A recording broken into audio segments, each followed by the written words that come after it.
अस्सलामुअलैकुम, क्या हाल है? ठीक है, इंशाल्लाह ठीक होवोगे, खुशबाश होवोगे तो असी भी ठीक है। ठीक है, आज मैं बना रही हूँ चिकन मटर। ठीक है, चिकन मटर बना रही हूँ मैं। ठीक है, ते ये मैं ना लसन पा रही हूँ। ठीक है, ते जेडे प्याज ने वो मैं ग्रैंड किए हुए ने। ठीक है, ये मेरा लसन चला गया।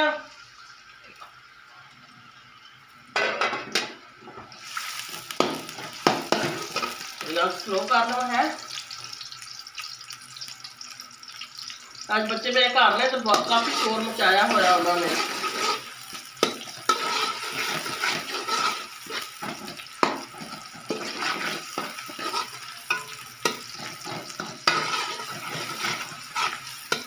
मेरी वीडियो शेयर करा करो, लाइक करा करो। ठीक है, चुप करके देखते रहे, मेरे तो बैठे रहते हैं बस। आगे शेयर करा करो। अच्छा जी, ये नाल ही मैं ना चिकन पा दूंगी, थोड़ा ये ना फ्राई हो जाएगा चिकन मेरा। ये मेरा 1 किलो जितना चिकन है, ये चला गया।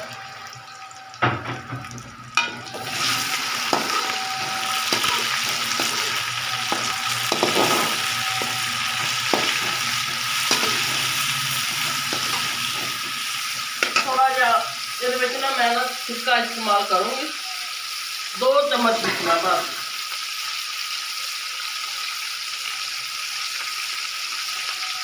दो चम्मच ना सिरका इस्तेमाल करूंगी।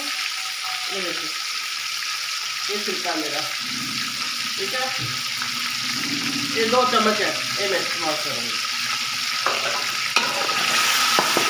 स्मेल खत्म हो जाएगी। वैसे मैं तो है भी अच्छी तरह।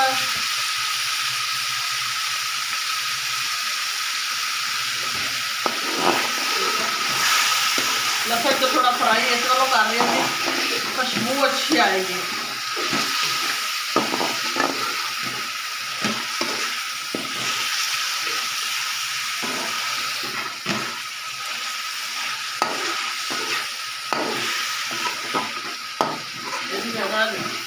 शोरबा लंबा शोरबा नहीं रख रही, थोड़ी सी ग्रेवी वाले मटर बना रही हूँ मैं, चिकन मटर।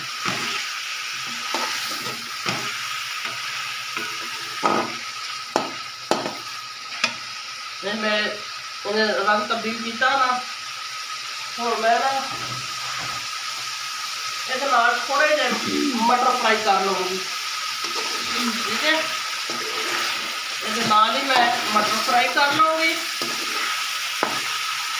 ये मेरे मटर ने कितने प्यारे प्यारे मटर ने, ये चले गए।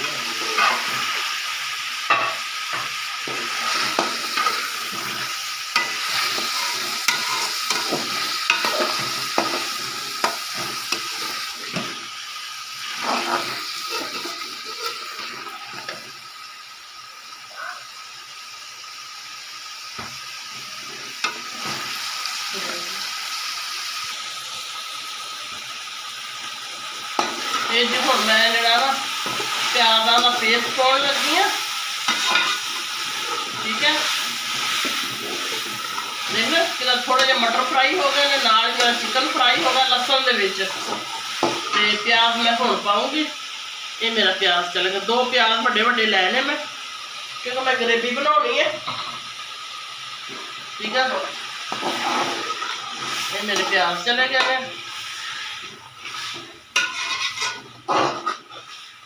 हुण मैं ये पाऊँगी मसाला। ठीक है, ये चले गए हैं मेरे लसन के नाल मैं मुर्गी फ्राई की, मटर ते मुर्गी फ्राई की है। ठीक है, बाद मेरे को प्याज मैं ग्रैंड किया हुआ सी वो पाता वा, 2 चम्मच मैं सिरके दे पाते ने। ठीक है, हुण मैं पाऊँगी मसाले।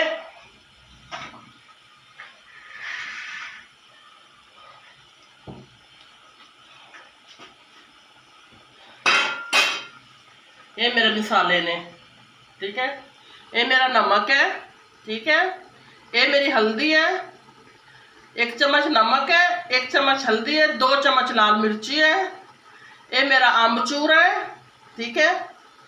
ये मेरा गरम मसाला वा, ये चलेगा। हाँ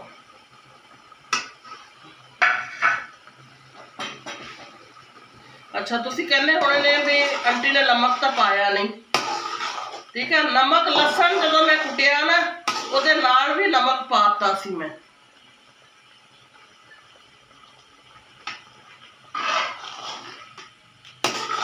ठीक है। तो नमक होर भी पाता वा, अल्लाह खैर करे। अच्छा जी, हम मैं थोड़ा जिहा बुनाई करूंगी, फिर तुहानू दिखाऊंगी।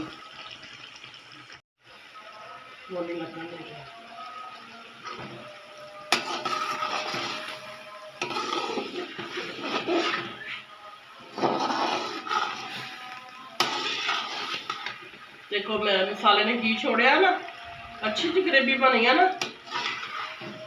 देखो मैं कढ़ाई पूरी तस्वीर ला देंगी बस।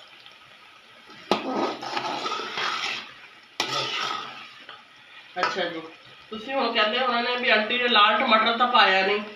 ये जो मैं इस तरह सालन बनानी है ना ग्रेवी वाला, तो मैं लाल टमाटर नहीं इस्तेमाल करती, ठीक है। मैं दही इस्तेमाल करती हूँ, ठीक है। हुण मैं तो दिखानी है, ये दही पा रही हूँ मैं। ये देखो इतना मेरा दही है, ये दही चला गया वा। इन्हों अच्छी तरह फेंटिया मैं, फेंट के फिर पाया, क्योंकि वो गुठलियां जियां ना बनन, ठीक है।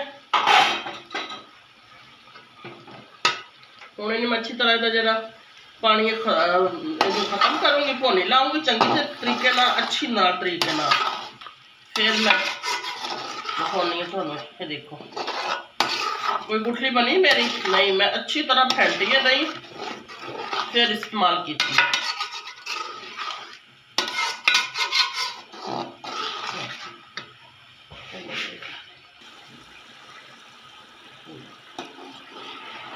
ये देखो मेरे हो रहा ना, वह ड्राई हो रहा वा, हूँ दूसरा खुश्क होंदा जांदा वा दही का पानी, तो बस फिर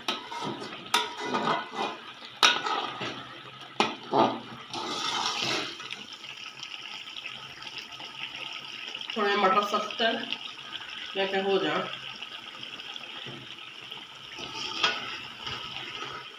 तुसी भी ट्राई करो बना के।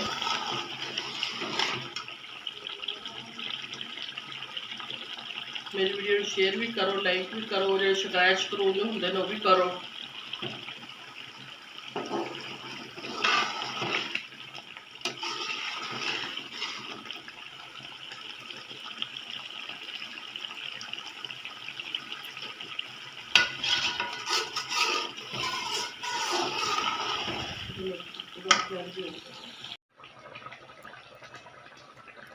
लो जी, सालन मेरा बन के हो गया तैयार।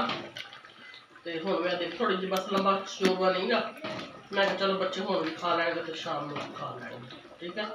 सालन मेरा नज़र आ रहा वा, कोई शायद तुहानू नज़र आउंदी, प्याज लहसुन कोई चीज़ें, ग्रेवी कितनी अच्छी बनी हुई। ये देखो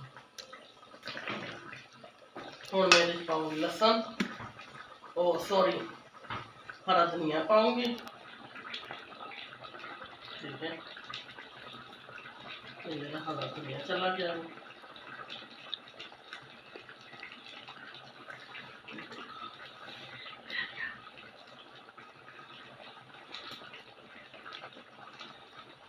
चला गया लहसुन, ठीक है। और मैं तो प्लेट च पा के दिखानी,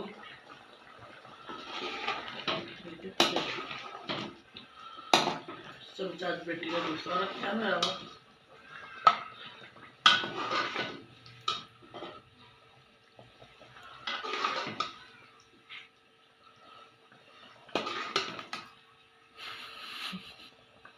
मेरे को चमचा दूसरा हैगा वा। ये आलू मटर पड़ के तैयार हो गए हैं। मुर्गी मटर। हाँ, मटर मुर्गी मेरी सारी तैयार हो गई है। हुण मैं रोटी बनाऊंगी। ठीक है, हेलो। तो तुसी हुण जिहड़ा वा मैनू मेरी वीडियो शेयर भी करो, लाइक भी करो। ठीक है, तो वो स्क्रैच क्रूज होंगे जो भी कर लो। तो दुआवां याद रखियो। ठीक है, अल्लाह हाफिज़।